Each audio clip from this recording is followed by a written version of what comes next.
Hey there, I'm Miss Bizz, and this is a guide on poisons.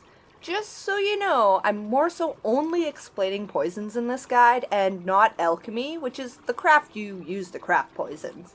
If you don't know what alchemy is or how to do it, you'll probably want to check out my guide just on alchemy so it all makes sense to you.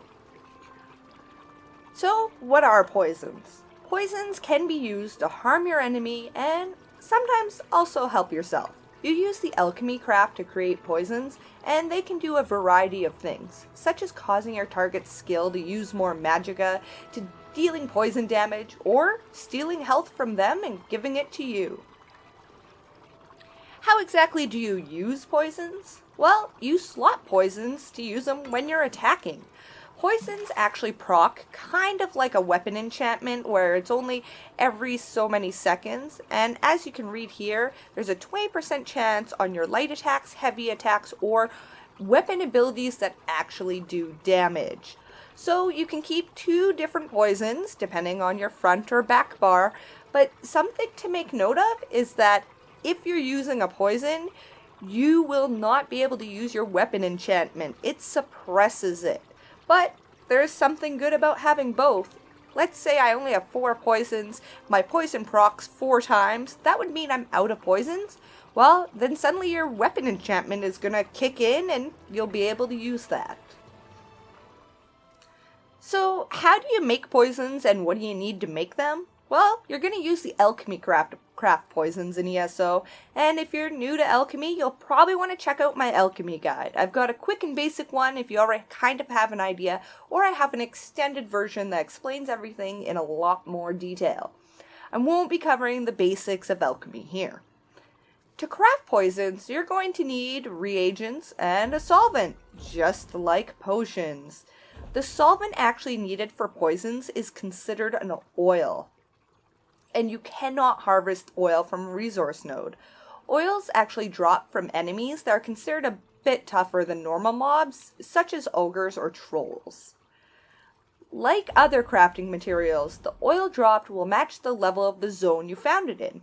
If you're in a scaled zone, the oil will match either your character level or your solvent proficiency level, which is your alchemy crafting level. Poisons do use all the current reagents already available in the game, such as Nirnroot and Stinkhorn. They have also added new reagents to the game. One of those is Nightshade, which is a new harvestable resource node that is a plant like the other alchemy reagents. Other new reagents drop from critters such as torchbugs, fleshflies, butterflies, beetles, spiders, and scribs. They all drop the new reagents. To tell you a bit more about the solvents, it's pretty much the exact same as alchemy. It determines your level, and there is an oil available in every same level range. Just like alchemy for potions, you will not know any traits of the new reagents or the level of the new oils. You'll want to play around with different reagents to find out what poisons work, as well to learn all the traits of each reagent. But here's a quick chart showing you what the traits are on the new reagents so you can match them up, maybe get to that a little bit easier.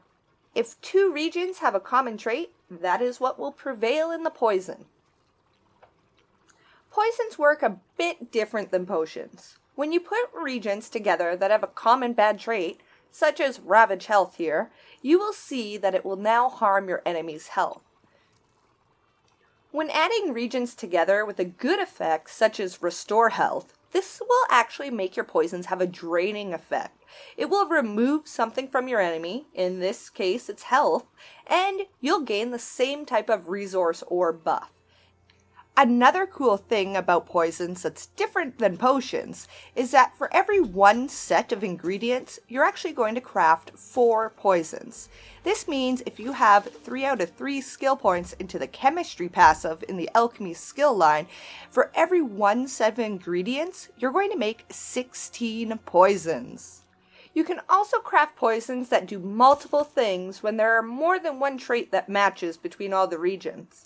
When you craft a poison that does multiple things, you'll notice that the duration of the poison is not as long. So they are harmful to your opponent, but it doesn't last as long, and there is a cooldown on poisons. So you'll need to decide if you want something to last longer and be stronger, or if you like the extra effects it'll give you. That's all the basics of poison making in Elder Scrolls Online. If you have any questions, be sure to leave a comment and I will try to answer you as soon as possible.